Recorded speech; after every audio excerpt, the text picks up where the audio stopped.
Hi, I'm James Shillinglaw for Insider Travel Report, and I'm here today with Nicola Butler, who's the owner and managing director of Noteworthy. Now, if you're in luxury travel and you sell Britain, you know Noteworthy, that's for sure. But we're talking to Nicola today because she's actually she's celebrating a major anniversary in 2026. And she's done some things recently to the company and really to what it's striving to do. And we wanted to get in touch with her about this, and we're going to find out about a lot more than that on Insider Travel Report.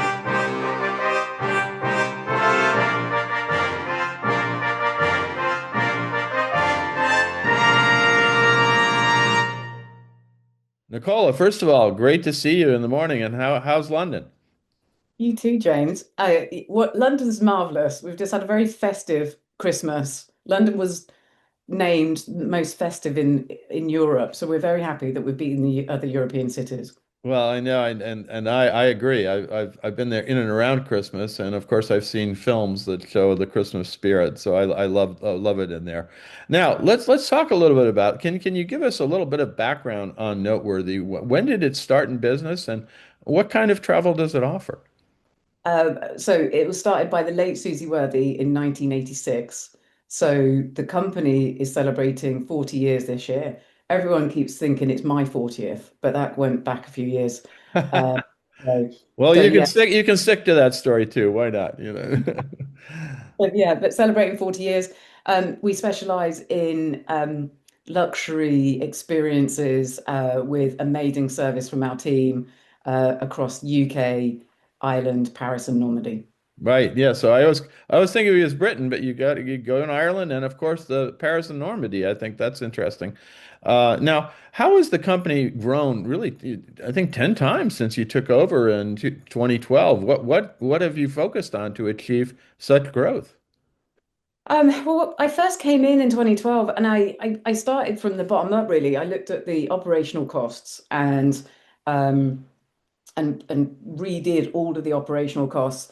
And then I kind of looked at, and so many people were pulling the same thing out the same pot and saying it is exclusive, and selling at all different rates. And there wasn't very much transparency in the industry in terms of a private boat. Jackie's on has a great story that, a private boat was sold and then the clients walked down to the pier and the same private boat was about 2 grand cheaper, Oh, wow. Yeah. on the advertising board.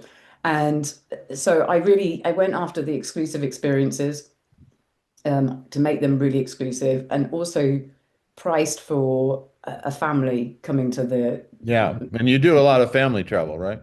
lot of family travel is, it is the way it is at the moment, right? Right. It's um looked at the exclusive experiences, but packaged them up so they can literally just come to me for half a day experience and that's it. The UK and Ireland and Paris and all, they're so independent, they're easy, independent countries, and people don't want touring every day. So I focused on those. And then I also focused on people and technology. So we have such a rapid response and turnaround because I'm invested in in people, training, and also technology. So we have the technology to turn around those inquiries. So we are very factory process of we know exactly what we're doing in the inquiry process. And then we have the technology to help us turn those inquiries around really quickly. And we have the knowledge in the team to be able to take care of those travel advisors and forward think ahead for them, for their clients. So that's what we're known for, and I've focused on and being able to grow the business. Now, when you started, I gather Noteworthy was really focused on the UK, and then you've expanded Ireland, and then of course you've added Paris and Normandy. Now, what has anything changed in the kind of products you offer? Um, the same products in the past few years. It's if anything, we've adapted to trends and how people are, and so Susie started off. She was one of the first to go to the Churchill War Rooms and one of the first to Oh do the yeah. Crown tour at Tower of London. And so I've actually taken those experiences and also introduced my own, but we've adapted them to people. So, we have very punchy, immersive experiences, really meaningful moments without overloading the day. People just don't want tons and tons of information, do they? Right. Looked at concise storytelling. So, fewer facts, but, delivered in a more memorable way. So, I don't know about you, but I was rubbish at school in terms of learning. I was terrible. But if someone told me a story, Right. I would I would pick that up, even in a better way. Um, and then we've adapted instead of 8 hours of touring a day, it's 2 to 4 hours here and 2 to 4 hours here, and we've got those photo ready moments, Oh, um, wow. Yeah. ready for those families to capture that memory, but also to have a really cool picture wherever they are. Now, are these guided experiences, or can families do this, or individuals do this on their own? No, they're guided, but Yeah. like I said, we just don't overload the program. When I Okay. first did Noteworthy, it was kind of 8 hours of touring a day. I mean, Yeah. I would go and stick my head in a bucket. Um, for me, it's less is more with our programs. But when we do have those moments in the program, they're like really well thought through, memorable. Um, you know, people people have it makes an impact on their lives. It's a Okay. chapter of their life. Well, that's great, and indeed, the quality of the guide, of course, is very, key to the experience as well. And I'm sure you hire some of the best, and you have some of the best.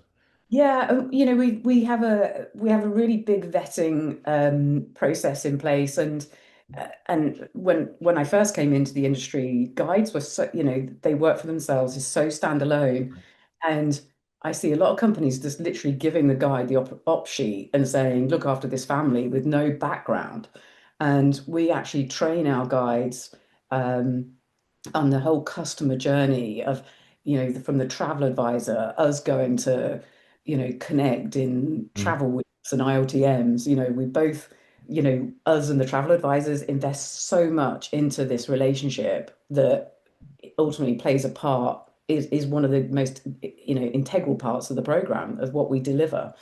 Um, and guides, when I came in, guides didn't know all of this. Yeah. You know, so guides were kind of giving their business cards out to advisors' clients, and I've just educated guides on there is so much more behind this American family rocking up. It takes an awful lot of investment from the advisor and for people like us. So you will sit down with an advisor with the client, and then really kind of fashion a whole experience for whether it's a family or an individual or a couple, and that will be dedicated to them, right? Yeah, absolutely. I always say to my travel advisors, get us on the phone with the clients. We put on our best British accent. And the experience starts there, right? For Well, the you do have an advantage over us here, with that accent. Most Americans will say, "I will probably go anywhere if you speak to them." This is it, but it is definitely a way to get to convince a client that this is going to be a great experience, right? Yeah, and it gets them in the mood for the experience, and gets them engaged very early on. Yeah. Now, the other thing that is really key to your growth, and I think also the quality of what you offer, is you really have close relationships with many of the attractions, the venues, the experiences, and accommodations that you offer in the UK. How have you managed to develop all of those? Because yeah, I remember you telling me stories about who you know and who you can talk with to make sure something goes right, right? But that's kind of giving my secrets away, James. Uh, Okay, well, that's what we're here for. We wanted all your secrets, when I call it. I get asked that a lot, and I say I get a lot of people drunk. In order. Well, that's a good answer, actually. That's No, you know what? It's just like working with our travel advisors. You have a relationship, and you build on that trust. The changing of the guard experience is that we've just celebrated 10 years of that experience. right. And I literally went to the Guards Museum and stalked the director, and I didn't leave him alone, and we just started that. that we had that trust between us. He knew that I would bring the right clients Okay. um, who were engaged. He knew that they would turn up on time because we've got the right guides. Um, you know, and I've also, in all of these access that I have, I really don't take it for granted about this privileged access. And I Right. think that gets lost sometimes with people, um, that you really have to respect what kind of access you're stepping into someone else's access, Got and it. Got it. it's privileged. Um, and then the last thing is that I pay people on time. I pay people quickly, Mhm. and guides are turning up and they're fully briefed, and the clients are completely engaged and know what to expect. Well, that's wonderful, but that's what you're known for is kind of being able to create these special experiences because of your connections, because of your research and having it all down on there. But one of the things that, but of course, get this past year, you were also named one of the most top 50 most influential people in British luxury. How did you make such an impact? I had to ask Brona this question to help me. No, I think it's just because we've been able to make such an impact and touch people's lives. Um, and we've helped that emotional connection. Right, Um, and because I've really honed in on the best drivers and the best guides, and they deliver such an amazing experience for me. Everyone, um, we just work with the best of the best. So we don't really have touch wood. We don't really have anything that goes wrong because everything is so briefed, and the team are. Uh, they brief everyone so immensely. I don't think um, people realize the actual kind of detail that we go right, into. Um, and and then I guess that it also comes from because I've involved so many different British brands, and anyone from artisans right through to the big brands, and involve them in that travel experience, because it's not just about the tour. I'm right, also right. thinking about, okay, what can they do after their tour, and the guides are kind of talking to the guests and suggesting, go in this cafe, go in that shop, go and have a walk and stroll around that neighborhood. So yeah, I guess it's because of that, and with the constant feedback is just immense, that from our guests, and I guess that's helped as well. No, fantastic. Well, congratulations on that honor. And of course, the big news recently is that you worked on changing your brand identity, and you've sort of created three pillars that now make Noteworthy kind of really truly distinctive. Can you talk a little bit about what you've changed, the brand identity, and what are these pillars? Well, so first of all, we changed because I felt that the brand really went into one generation, and over the past few years, it's not the parents or the grandparents choosing the destination, it's the children. Right. So, Christmas just gone, they would have literally had quizzes at Christmas tables, to decide what was the next destination for the family.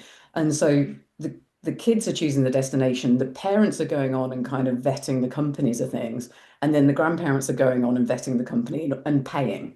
Well, yeah. Um, so yeah, so we had to change that, the brand. I keep on reminding Broner I paid £500 and a pint of beer for the last my last logo, and now it's obviously changed very Oh much. yeah, well they charge a lot more for those things now, but Yeah, now you can see that on your website, right? Everything is the brand identity is all set up. yeah, But then yeah. you had things that you were talking about, these brand pillars like crafting chapters in a life story, quiet choreography, and creating belonging, which I found very interesting. You don't see that kind of thing in a brand identity that much. No, and the guys who we work with, Duncan Fennick, they downloaded my brain and spoke to all the team, and they've really done an amazing job of looking at. the unrivaled access, and how we do it. It's all built on trust, and we've earned this trust over decades of these personal relationships, like the changing of the guard, for example. Right. And that's come from the professional integrity, quiet consistency as well that we've had, bringing the Right. right people every single time and paying on time. Um, and we open doors others can't. So, it's always done with that care and intention.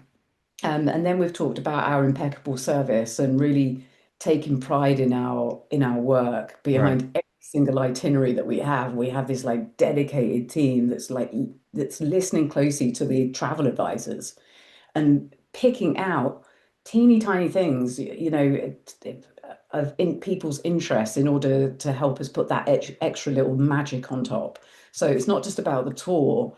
It's actually, one child plays a musical instrument, Right. and we'll suggest to have a master class just for an hour, with a famous British musician, for example. Um, and then talk about the instinct, of we do move with a quiet confidence, and we do read people, and we anticipate their needs. So we've just brought all of those things out that we do. No, that's fantastic. So that's going to help you. I got to go back and take a look and see the website again and see what you're trying to do with it. Now, part of this also is you are keeping on top of the top travel trends that you are seeing in the market, especially to the UK. What are you seeing today? I mean, obviously, I think some of the things you mentioned that I've read is the rise of side gen travel. What is that? Yeah, I don't know if that's right or what, but I've just kind of termed that myself because I do it with it's traveling with your niece or nephews, Got right? it. Got it. So it's not it's a different form of multi-gen, but it's Yeah, it's on like side. I don't know. what are some of the trends you're seeing in the market today? What people want, what are the things that they really are looking for, and how has that maybe changed? So it's where it used to be that 8 hours of touring, it's now much shorter touring, but it's also a different touring that we spoke about earlier in terms of punchy and storytelling and getting in with people's emotions.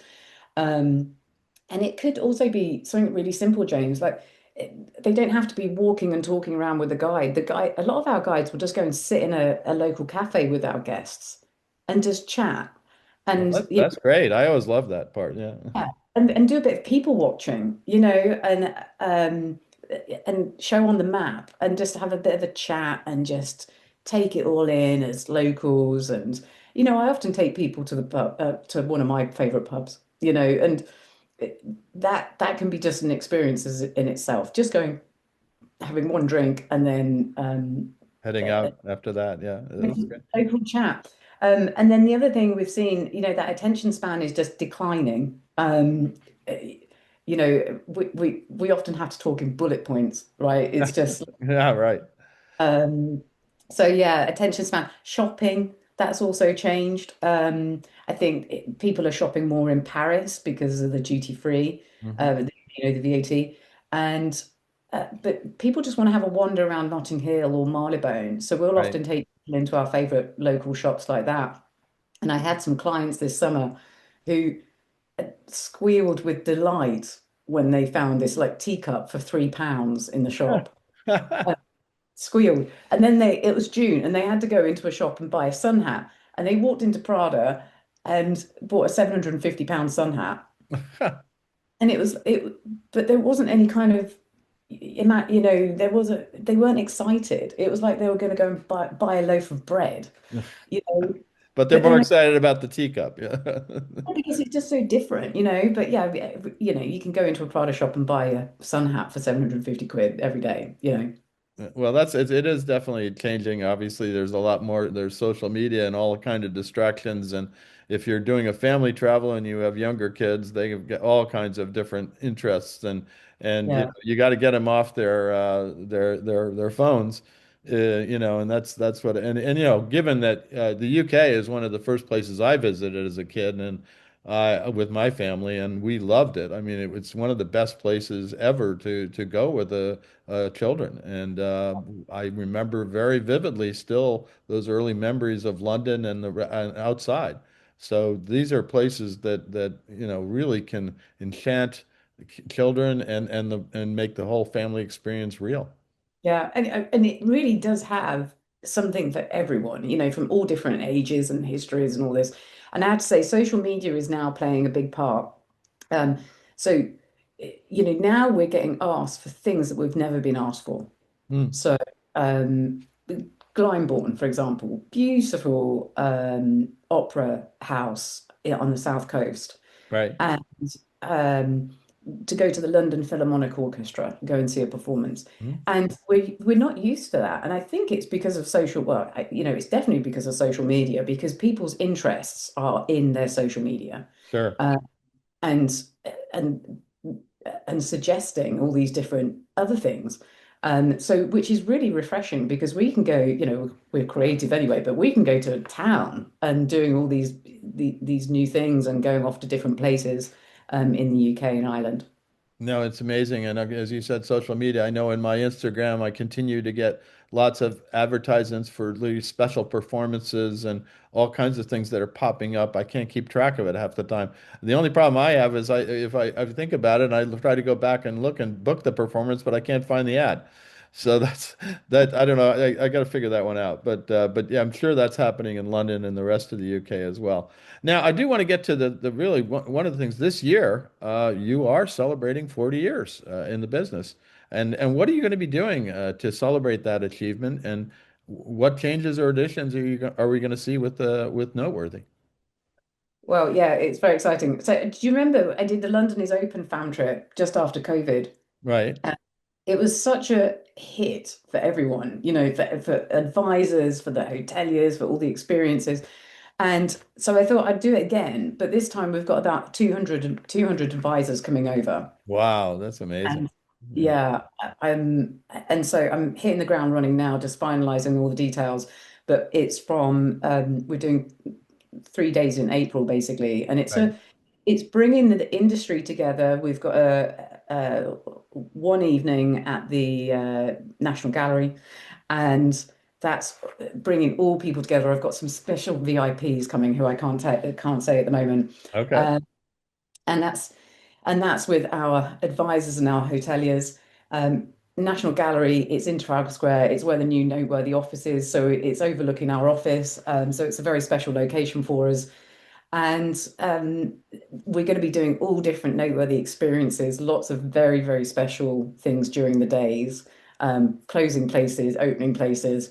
And then in the evening is the big noteworthy bash. So we've Right. got all of our guides, drivers, curators, historians, experts, hoteliers, all coming to the big bash at the Natural History Museum. Wow, Um, that's going to be yeah, quite the fet. yeah, I've got again quite a few special VIP surprises coming along that I think will delight people. Well, So it sounds like it's going to be a wonderful celebration of you and your company and also the advisors who work to sell what you do. So I just to think say, that's going to be great. yeah, and just to say thank you to everyone. Anything from, my life has certainly changed, from 2012, and people have given me such creative license. So I just wanted to kind of bring everyone together and have one big party. And then in terms of going forward after that, I mean, I always think noteworthy is just like the world is your oyster, Right, right. And, so we'll be thinking up some other fun things for the latter part of this year. I'm sure you will, and that'll be great to see that. Now, is there anything else you want to say? We go out to about 125,000 travel advisors here in the U.S. and Canada, and anything else you want to say to them about Noteworthy today and Noteworthy at 40? Well, I just want to say to everyone who has, used our service over the years, thank you. I love working. It's such a really special, privileged industry to work in, and I want to be able to I bang the drum to people to come into the industry because I found it the most rewarding job. Um, Check out the website. Let me know any comments. You'll see that we bang on about working with travel advisors. Right. So we encourage people to speak to their travel advisor. And like I say, get me on the phone with your clients, and I can put on my best British accent. You don't have any problem with that, I'm sure. But but so the website is what www.noteworthy.co.uk, right? That's Is that it. Yeah. right? Okay, I Thank got you that so right. much. Yeah. So congratulations, first of all, on 40 years. The And company, not me. I know. Well, I said you look great. You're 40 years old. But the company so well known. It's really established as one of the luxury boutique DMCs. Kind of in Britain now, and then you do the other things in Paris and Normandy, and then Ireland. So that's wonderful. And then of course you're going to have this wonderful celebration in April. Anyway, Nicola, I want to thank you for taking the time to speak with us. It's always great to see you when we get together and learn more about what's going on with Noteworthy and with the company. And again, thanks for taking the time today. Thanks, Joe. See you soon.